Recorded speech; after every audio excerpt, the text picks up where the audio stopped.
Hello, fellow leaders. I'm Stan Granberg with Kairos Church Planting, and thank you for engaging with our video training series. Kairos is committed to delivering to you the best insights and the most helpful, action-oriented learning available. We worked with hundreds of godly leaders just like you. So let's share together those best practices we've observed, researched, and experienced for the glory of God and the salvation of God's lost people. In this video, we'll work on 3 of your most important pieces of invitational material: your event signs and banners, printed materials, and your invitation emails. And the big day we're working on is Easter. We're calling it an Easter to remember. In an earlier video, I suggested a goal for your first big day is 30% more people than your average Sunday attendance. But if you put the ideas and practices you're studying to use over time, you should work to raise your goal to double your normal attendance. And by repeatedly doing what we're talking about today, you'll create a culture of invitation in your church that will bring people into your worship experience whom you normally don't see. In our videos, The Power of Design and Print Media, Joshua and Bethany Granberg, professional artists and designers, presented essential insights about the power of design. And they challenged you with the idea that design matters to God. And it should matter to you too, because design is one of your most influential tools to use to communicate the truth and love of God to a people who have quit listening. And the signs, cards, and emails we'll work on today are some of your most widely distributed vehicles through which you tell your church's story. And these communication tools deserve your close attention. If you've yet to see the videos, The Power of Design and Print Media, stop now and watch them, and then you'll be ready for today's work. In our video, Prepping Your Budget, you downloaded a budgeting tool. And the suggestion I made there is that you order 6 signs or banners if this is your first time to do a big day growth surge event. For outside, we recommend you purchase first 2 A-frame road signs to direct people, and then a welcome feather sign to guide them into your doors. And brand these signs with your church logo, colors, and fonts so that you can use them regularly. For inside, if you don't already use them, order signs for your welcome center and your children's registration. So the welcome center sign is best as a tall pop-up sign, like a pull-up display that can be seen above people's heads. The children's registration can be a stretched table cover, can be a sign or a banner, whatever works best for your situation. Again, these are signs you should use every Sunday, so brand them with your church branding. Now finally, order at least 1 sign or banner that is specifically and specially branded for your big day event. This sign will carry your special event graphic, like an Easter to remember. At our church, we're ordering 2 6-foot by 2-foot banners that will go on the walls in the hallways entering into our worship center, so that as people go into the worship center, they're seeing that something special is happening. Now begin displaying your special event branded signs 4 Sundays in advance of Easter to give your once or twice a month attenders a chance to see them.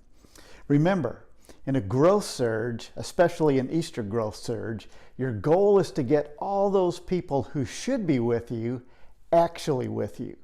You want your irregular attenders to see your special event signs, to draw them into your experience so they reconnect to God and re-engage their habit of regular worship.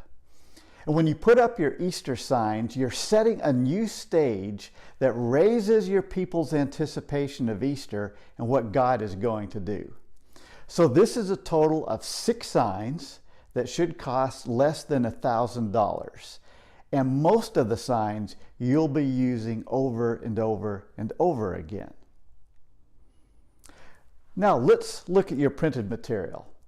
On the Spring Surge budget sheet, I had you budget for 3 different printed cards: commitment cards, invitation cards, and connect cards. So first, commitment cards. Get your Spring Surge calendar in front of you and look down at week 7. At week 7, you're going to ask your leaders to begin praying for people whom they will invite. And you'll make that same ask of all your people on week 6. You'll use your commitment cards to get the people your leaders and members are thinking of inviting out of their heads and onto paper where they'll become real. And you can design your commitment cards almost any way you want. You can be as simple as having everyone write the name of a person on a sticky note and put those sticky notes on a wall where they become a prayer wall. Or you could create a card for people to post on their refrigerator where they're going to see it every day, reminding them to pray. My personal recommendation, if you're a smaller church, is that you use just one card for both your commitment and invitation cards. And have these cards professionally printed with your event logo, like in the example below. Now, your invitation card is definitely a professionally printed card that you'll have your event logo on it, as well as your church logo and information. And you'll put this card in your people's hands 4 weeks before Easter Sunday so they can put it into the hands of the people that they're inviting. So look at the example below this video for an example card. And here's how to use your cards for both commitment and invitation cards. On week 4, get your cards and put them in the worship center seats, one on every other chair. And when your people come in, they'll have to physically pick up their card and they're going to take a look at it on both sides. And as they look, they're going to start thinking about what's going to happen today. And you've raised their level of anticipation. Now, during the sermon, if you're the preaching pastor, you're going to cast the vision to invite. Ask every person to take one card and hold it in their hand and tell them an invitation story from you or your leadership team about someone that you have already invited. Ask your people to let God put someone in their heart who needs to come with them on Easter Sunday. And then pray for your people. Pray for God to give them the name of the person for whom this invitation is meant.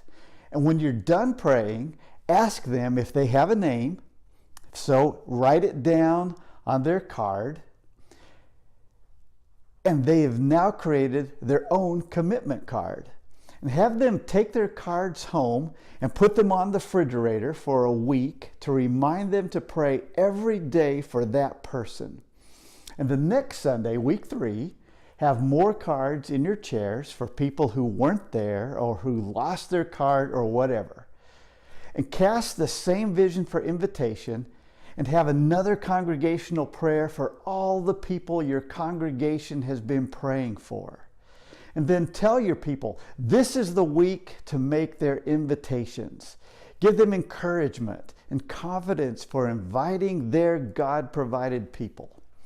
They'll take those cards that have been fused with God's divine spirit and they'll give them to their friends and neighbors. And finally, there's the Connect card. I hope you use a Connect card every Sunday. But often churches and ministers get sloppy with their Connect cards. We forget to ask people to complete them. We don't give people enough time to complete them. Or the cards don't get picked up. And then your guests embarrassingly wonder what they're going to do with this card while your members just ignore them like normal. One of the most frustrating experiences I experience is when a pastor asks their people to fill out their Connect cards while the congregation is standing. That's a non-starter. So on your big day, it's up to you, pastor, to ask every person there to complete a card. Then give them exact instructions on what to do with it. Drop it in a plate, hand it down the row, put it in a box, whatever your plan is. In fact, Schedule a place for filling out and collecting your Connect cards in your printed order of worship. And here's a pro tip. Collect your Connect cards when you ask people to complete them. The more immediate it is between when you ask people to fill out their Connect card and when you pick it up, the more Connect cards you'll get. The difference between having people drop their completed Connect cards in a basket you pass right then versus dropping them into a box somewhere on the way out is huge. So below is a good Connect card example. It's branded with the church's logo and color, and because God cares about design. And the card asks for just 3 pieces of information on it. It's got the first name and the last name and the email. Research verifies that the more info you ask for on a card, the less attention people will actually give it. So remember, minimal is one of the ramp design ideas you need to follow. Any other information you want to get, you can get it later as your relationship grows. Now, let's talk about emails. Get out your Spring Search calendar out in front of you. You can download it again from the calendar overview video page on Kairos Courses. Now look at this top line. The green dots are for your email sequence, and the blue dots are for your social media. And each dot represents when you're going to send out some form of communication. Now, before any panic sets in, I want you to look below this video, and I've created a document of emails for you to download so you can cut and paste them directly into your email delivery system. You'll probably want to edit these emails to make them specific for you, but they give you a great starting point. Now, I want you to remember this. Your goal is not to get your emails out. Your goal is for people to read them. If people don't read your emails don't do any good. So today, more people read their emails on their phones than any other kind of device. And because your members will read their emails on their phones, you need to pay attention to the 4 crucial items that lead people to open and actually read your emails. And here they are. So first is the sender.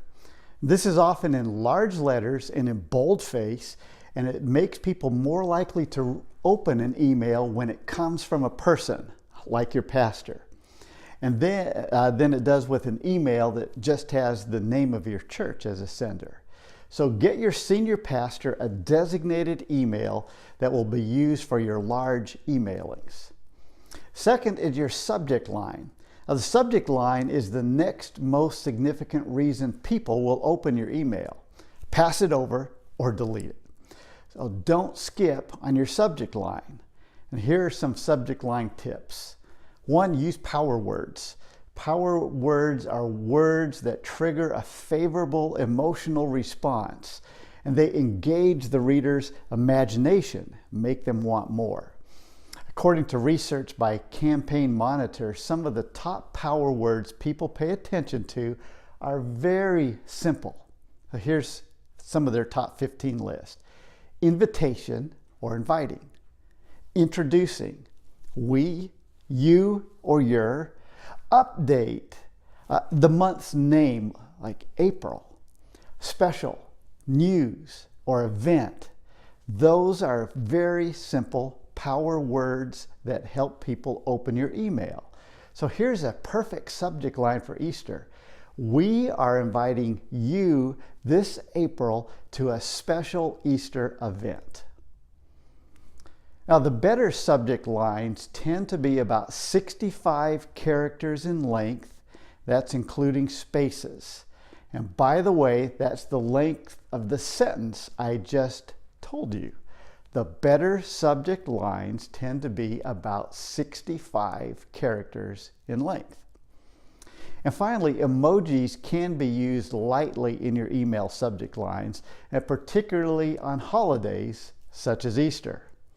So the third section that you need to pay attention to on your emails is what's called the pre-header. And the pre-header is the first 50 characters in the body of your email. So when you write your email, pretend that the first line in the body of your email continues the subject line and make them work together.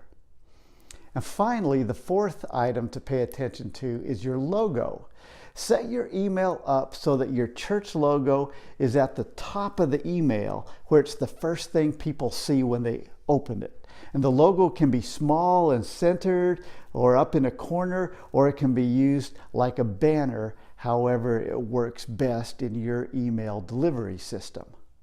Now remember to download the page of emails that I've given you for Easter.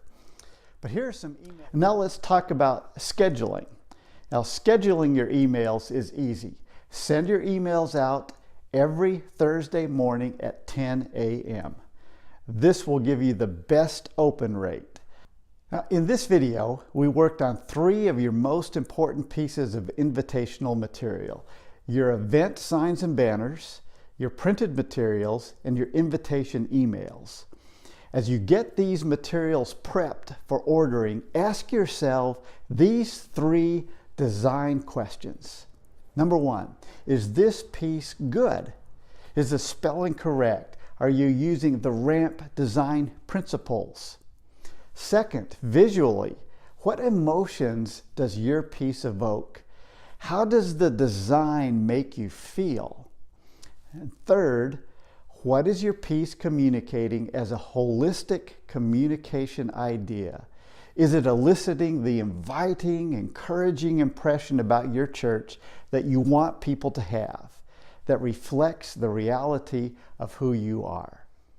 Now, as you finish this video and get ready to work, here are 3 action items you need to do this week. Number 1, decide how many signs or banners you need to order and get them ordered. Number 2, download the sample material below to give to your graphic designer along with your completed design brief from the print media video, so she can get, or he can get, those signs and printed matters put together for you. And then third, give the email document to whomever in your church is responsible for getting your emails sent.